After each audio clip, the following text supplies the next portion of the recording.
Sweet. I'm happy with that. That's a fun kind of ambient tone. Let's talk about how to save it.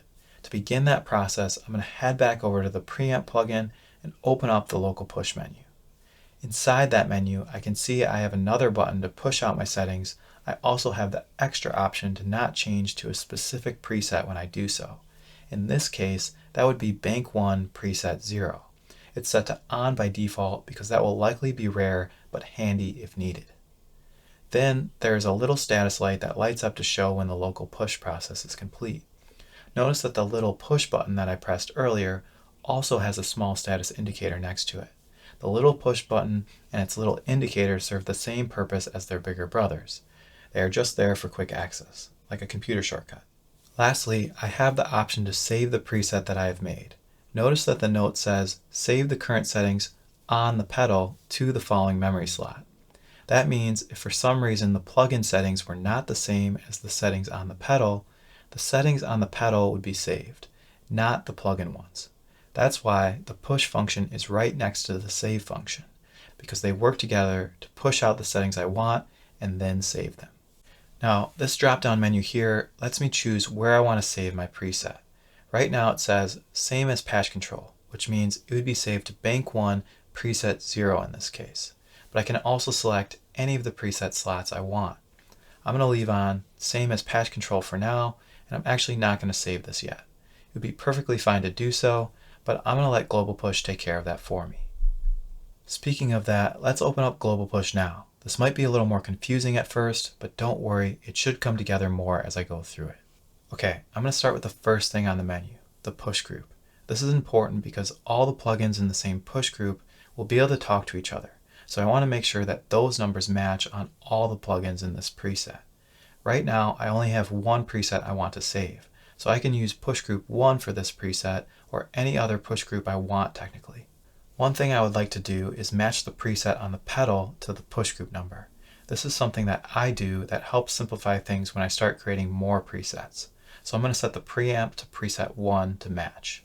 Even though all of the faders moved when I did that, the settings I want will be pushed out when I do a global push, so I don't have to worry there. Next, I need to choose what I want the plugin to do when a global push happens. There are two types of operations that can happen during a global push. First, the plugins might do a local push and then save those settings to the pedal. Next, it will send some type of MIDI information to the MSC control plugin within the same push group so it can save a MIDI preset. Let's walk through the default setting to get a better grip of what I'm talking about here. Currently, when a global push happens, the preamp plugin will push out its settings, save them to the pedal, then it will send the MIDI commands needed to call up Bank 1 Preset 1 to MSC Control. If I select the next option, when a global push event happens, there will be no local push, no saving, only the MIDI information that's needed to turn on the pedal will be sent out. For this preset, I'm going to choose a more complicated option. I want to push out the settings to the preamp and save them. Then I want my MIDI controller to be able to recall that preset and turn on the pedal. This is going to take 2 MIDI messages or 2 MIDI message slots on a Morningstar MIDI controller to be able to do this. Notice that the messages drop-down menu changes to a pair of 2 numbers to reflect that as well. What do these messages mean? Well, if you own a Morningstar MIDI controller, you might already have a good idea. A Morningstar MIDI controller can send up to 16 MIDI messages in a single preset. The messages box lets me choose which of those 16 message slots the data gets saved to. If that sounds complicated, don't worry, it will all make more sense later, but for now, just know that I want them to be different from the other plugins in our preset. It's the opposite logic of the push group number. I want the push group number to be the same, and I want the message numbers to be unique. Since the preamp is the first plugin in this preset, I can just leave it at 0 and 1. Okay, the preamp is configured now, but before I go on, I want to talk about this save to pedal switch. One of the few reasons I can think that someone would want to turn this setting off is to be able to audition a multi-plugin sound before saving it. So if it's needed for that reason or another, the setting is there, but otherwise its default is on. Okay, I'm going to head over to the Mobius now and open up Global Push. The push group is set to 1, which is good, but I'm going to switch the bank to 1 as well. Now the Strymon pedals are different from the preamp because they require 2 MIDI messages to recall a bank or preset. That means if I want to send an additional message to turn on the pedal, that's going to require 3 messages. As far as the message number, I need to remember that the preamp is using numbers 0 and 1, so I'm going to set the Mobius to message numbers 2, 3, and 4 so they don't overlap. By the way, if these numbers seem like a lot to manage, don't worry. Once the first preset is made, it's easier to copy, paste, and then work much faster as a result. Okay, I'm all good here. I'm going to move on to the timeline now and open up Global Push. The push group is already at 1, and I'm going to set the bank to 1 to match. The Configure Push All menu has some extra options this time. I can do things like remotely trigger infinite repeats for a cool effect, or set up a remote tap tempo. The Mobius had remote tap too, by the way. For now, I'm going to choose the same option as before. Now I just need to make sure my messages don't overlap again. The Mobius went up to message 4, so I need to make sure the timeline starts at message 5, which means 5, 6, and 7 for the timeline. Okay, Global Push is looking good on the timeline. Before I move to the BigSky plugin though, I want to point out something unique to the Local Push menu on the timeline plugin. On the Local Push menu, there's an extra switch that lets me choose whether to push out the course time or exact time. However, I don't often touch this switch because it automatically updates for me. For example, if I move the course time knob and release the mouse button, it switches to course. If I type in 80 BPM again, it switches to exact. The Mobius also has this switch in its Local Push menu and behaves the exact same way. On the BigSky, there is no switch on the Local Push because the only place to set the exact time is on the Magneto algorithm. However, just like the other plugins, it will push out whichever time setting is updated last. Again, another good concept to be aware of to prevent confusion, but most of the time it's going to be taken care of in the background for you. Alright, I'm going to set the BigSky back to nonlinear and open up Global Push. As before, the push group is already set to 1, and I'm going to set it to bank 1 to match. I'm going to choose the usual option in the Configure Push All dropdown, and then I need to make sure my messages don't overlap. The timeline ended at message 7, so I need to make sure the BigSky starts at message 8. One thing I haven't mentioned yet is the Push All button inside each Global Push menu. I would use this button when I'm not using a MIDI controller, but I still want to do multiple local pushes at the same time. That means I would leave Configure Push All on the default setting and I wouldn't worry about the message numbers. I would just have to make sure the plugins are in the same push group. In my case, I am using a MIDI controller, so that means I need to head over to MSC Control and make sure I have that set up correctly. First, I need to make sure I have the correct MIDI controller selected. I'm using the MC6, so that's correct, but I can also use the MC8 or the MC3. If you're not using a Morningstar MIDI controller, this plugin may still be useful to you, but that will be more obvious in just a few moments. Next, I can leave the push group set to 1, just like all the other plugins. And then lastly, I want to save to preset A right now, but I could also save to another preset if I wanted. It also gives me a cheat sheet for the ones that require 2 button presses. Alright, now since I'm here, I want to go over bank control. I can use this number box to remotely switch banks on my MIDI controller. I'm using the up and down arrows on my keyboard to do this, by the way. In addition, I can set the bank name. I'm going to call it tutorial, so now if I bank up 1 and then back down, I can see it says tutorial on the screen. I can also use this push bank on save switch if I wanted to save this preset to a specific bank every single time. That could be handy for more complex situations, but I'm going to leave it off for now. By the way, if I wanted to get rid of the bank name, I would click on the Set Bank Name button and type in 2 quotation marks.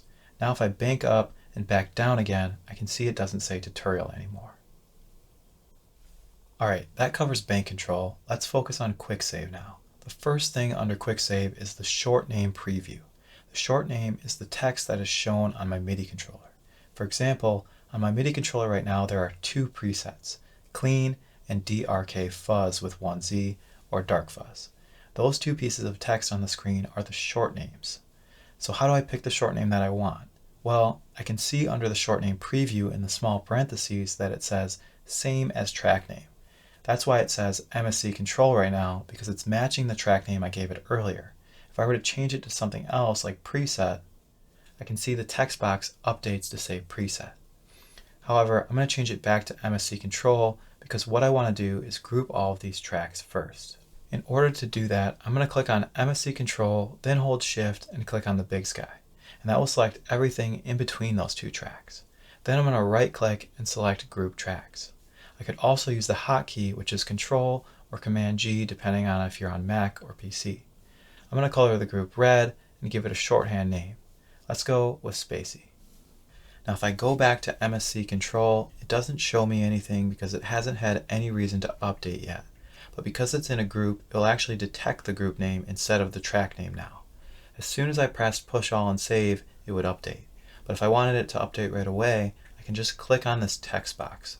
Now it says same as group name in the parentheses and Spacey in the text box. If I update the group name to Spacey 2, it updates with me. Alright, I'm going to remove the 2 from the name via undo, and now it's time to press the push all and save button and watch the magic happen. I can see the status bar below updating and see MIDI messages going out to each track one by one.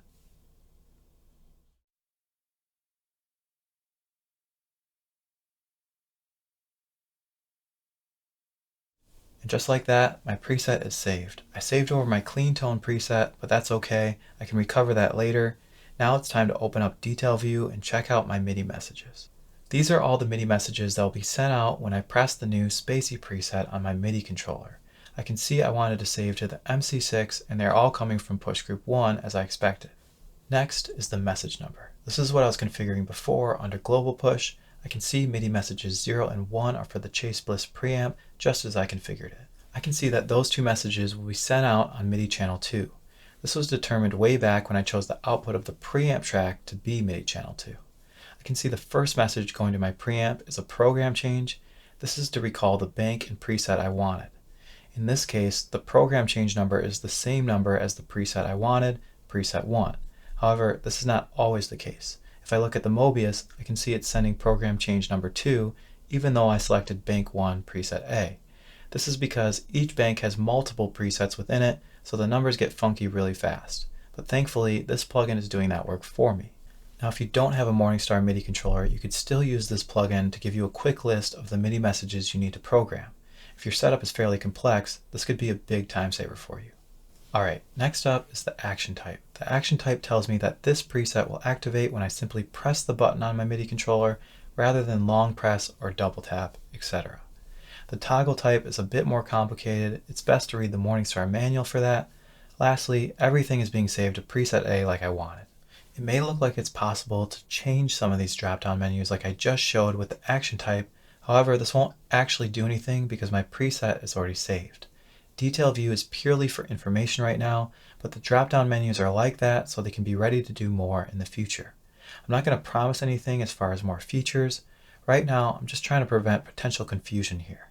If there are updates to this in the future, I'm sure I'll make it obvious on the product page or update this video.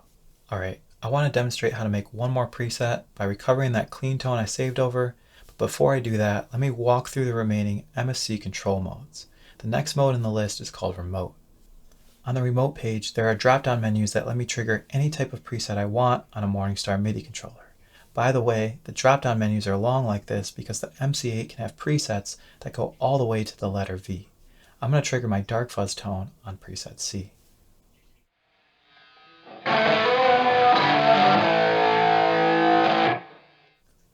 And then I can go right back to Spacey on preset A.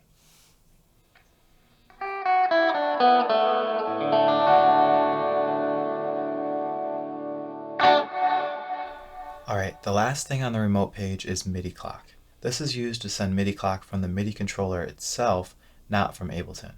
I have found that Midi Clock is very dependent on how well the receiving pedal can handle it, so always make sure to test it out. I've left some tips and info view on what I've found with the timeline. Okay, that's it for the Remote page. Let's go over to Debug real quick. Debug is essentially a cruder version of Detail View. This is meant to help with deeper troubleshooting or if someone was trying to make their own pedal plugin to work with MSC Control.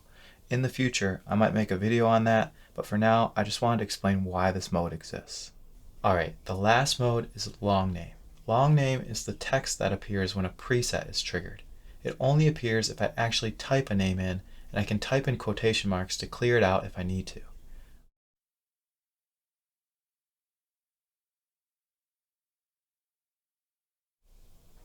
Okay, that covers MSC Control. Now I want to talk about how I would make the next preset with much less effort.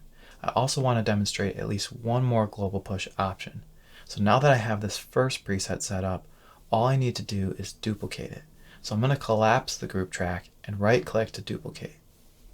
I want to make a clean tone from the preset I just made. I could just pull it from another project where I have it saved, but doing it this way will be better for learning the ins and outs of global push more. Let's start with the preamp plugin again. This tone is pretty much a clean tone with just a little bit of grid on it, so I'm going to leave it as it is. The only thing I need to do is change the push group to push group 2, which I can do using this little shortcut up here. If I open up global push now, I can see the push group has changed to 2 as well.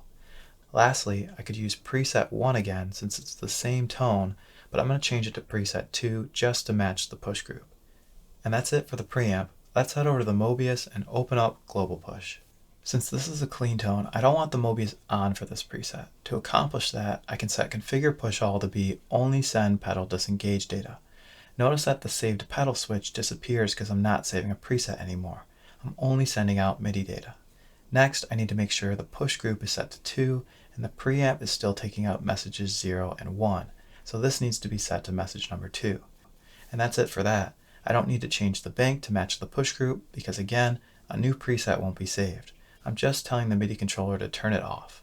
If I move to the timeline, it's the same idea. I'm going to set configure push all to only send pedal disengage data.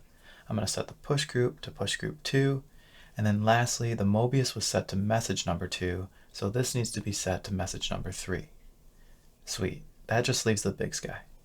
On the BigSky, just to change it up, I'm going to pretend I want the lightest reverb on my clean tone. So I'm going to set the reverb type to room and turn the mix really low. Next, I'm going to set the push group to push group 2, and I'm going to set the bank to match. Keep in mind the bank number does not have to match, it just makes my life easier, so that's what I do. In this case, it does need to be a different number though, because I'm saving a new preset. Lastly, let's open up global push. I actually don't have to change anything here. I want configure push all to still push out the settings, and I want messages to switch to the preset and turn on the pedal. Also, the messages don't have to change because they don't conflict with the others. If I wanted to stick to the usual process though, I would remember that the timeline was set to message 3, so this could be set to messages 4, 5, and 6. Now let's head back to MSC Control. I'm going to set the push group to push group 2, and I want to save it to preset B this time. Lastly, I just need to name the preset clean by renaming the group track. Now I can see it's updated in the preview, and I'm ready to save my preset.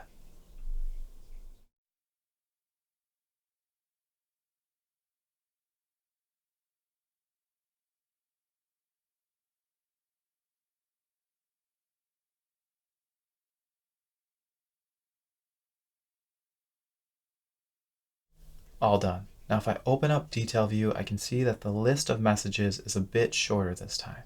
I still have 2 for the Chase Bliss preamp, but notice that the program change number is now 2. Also notice that the Mobius and the timeline also have 1 message each, and I can see they are both a pedal disengage message. If I wanted to test this out, I could go to remote mode and select preset A. If I switch to my clean tone on preset B, the BigSky and the preamp switch to bank 2, and the Mobius and timeline turn off as expected. Awesome, so hopefully you've gotten a better idea of my workflow now. Some extra steps that I would recommend is building a project like this that just has core tones, like clean, rhythm, and lead. Just utility tones that you can drag into any project and have a good starting point. If you have your amp mic'd up, or you're running direct like I am, I would recommend using this examples audio track to store little clips of what each tone sounds like. Other than that, don't forget to use InfoView for help, revisit this video if needed. There's always the TBT pedal controller subreddit if you need more help. Thanks for watching, and I hope these plugins and this workflow help you make some music.